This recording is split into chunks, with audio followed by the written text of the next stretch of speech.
Olá, eu sou o Roberto Prado, gerente de estratégias da Microsoft Brasil, e gostaria de conversar um pouco hoje com vocês sobre um assunto de extrema relevância, não somente para a Microsoft, mas para todo o mercado. O meu tema com vocês aqui hoje é interoperabilidade. E mais especificamente, eu gostaria de falar sobre OpenXML, sobre o padrão de documentos digitais normatizado pela ECMA, conhecido como ECMA OpenXML. Esse padrão, como muitos de vocês talvez já tenham conhecimento, é o padrão utilizado no Office System 2007 e também está disponível para o Office XP e Office 2003. A importância desse padrão, não só para a Microsoft, mas também para o mercado, é trazer para as nossas aplicações, trazer para os nossos usuários a opção da escolha, trazer para o mercado a opção de integrar aplicações de uma forma mais simples a partir do padrão XML. A Microsoft vem investindo em XML há mais de 10 anos. Nosso compromisso com interoperabilidade, ele começa no desenho dos nossos produtos. Naturalmente, existem muitas questões sobre o formato do documento digital A, B ou C, ou outros formatos de documentos digitais que não o OpenXML. A nossa discussão tem sido sempre trazer escolhas para o mercado e deixar que o mercado discuta, apoie, implemente e use os padrões que são mais aderentes às suas necessidades de negócio. Só para trazer alguns exemplos aqui para dar um pouco mais de clareza para esse nosso tema. O sistema de pagamento brasileiro ele já existe há mais de 5 anos em produção e utiliza o padrão XML. Esse padrão não foi normatizado pela ABNT ou não foi normatizado pela ISO. Ele foi determinado pelo Banco Central e é usado por todo o sistema financeiro. A nota fiscal eletrônica, um projeto mais recente, também utiliza o padrão XML, que também não foi normatizado pela ABNT ou mesmo pela ISO. São padrões que foram adotados pelo mercado porque atendem às necessidades e os requisitos para essa necessidade ou para esse específico segmento de mercado, seja o financeiro, seja o mercado que conecta as secretarias da Fazenda e discute questões como arrecadação. O que o OpenXML traz a partir do uso de suítes de produtividade como o Office é uma oportunidade gigantesca de negócios.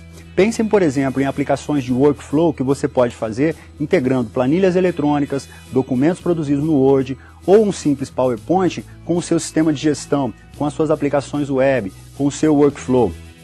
Pense, por exemplo, em aplicações que você pode usar assinatura digital padrão ICP Brasil, caso, por exemplo, do eCPF ou eCNPJ, e que sejam suportados num XML, e que suporte não só uma assinatura, mas várias assinaturas. Essas são algumas das capacidades do OpenXML.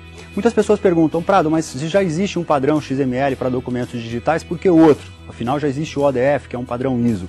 A resposta é muito simples. O ODF ele não nasceu pensando no passado, ele nasceu pensando em documentos que serão gerados a partir de uma determinada data. O OpenXML nasceu, foi criado, discutido e desenhado para atender o passado, o presente e o futuro. Quando eu falo do passado, eu estou falando de bilhões de documentos que foram desenvolvidos ao longo de tantos anos e que hoje se encontram em formato binário. O nosso desafio qual é? Trazer esses documentos binários para um formato XML de tal forma que eles tenham a sua longevidade garantida sem uma dependência tecnológica.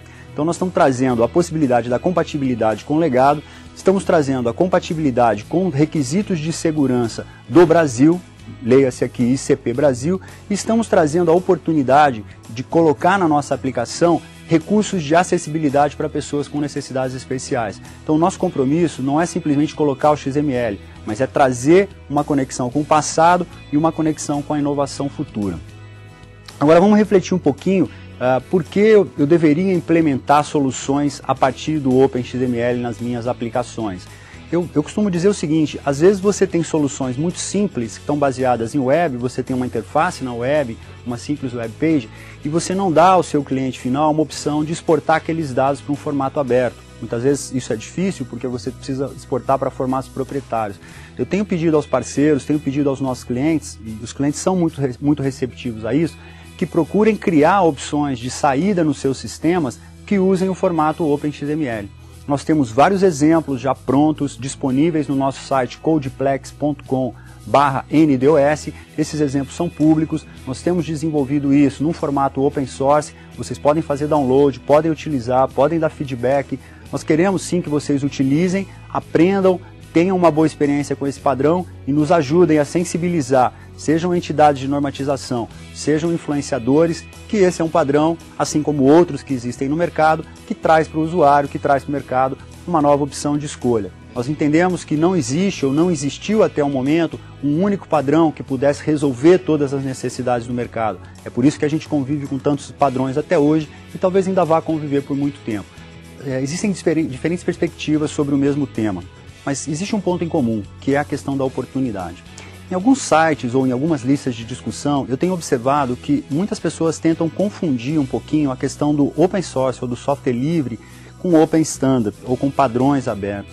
É muito importante que vocês entendam que são coisas diferentes. Software livre ou open source são modelos ou formas de você licenciar um software. Open standard diz respeito a um formato que pode ou não ser utilizado. Então, o fato de um formato ser ISO ou não ser ISO, ser ABNT ou não ser ABNT, ele é apenas de adoção voluntária, né? Então, se você diz, o ODF já é ISO, ok, ele é de adoção voluntária, ele pode ou não ser implementado. Vejam, por exemplo, o caso do X25, é um padrão ISO e nem por isso é um padrão largamente implementado. Hoje a gente utiliza muito mais TCP/IP.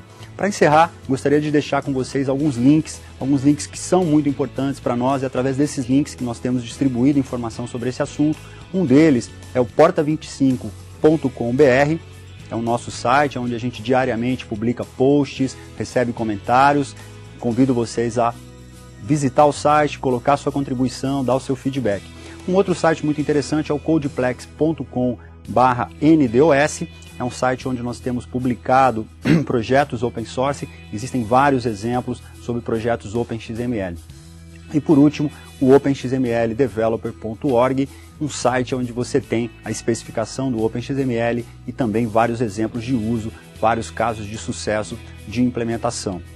Muito obrigado pelo tempo, conto com vocês na implementação, no uso e na educação dos nossos clientes sobre a importância do padrão OpenXML.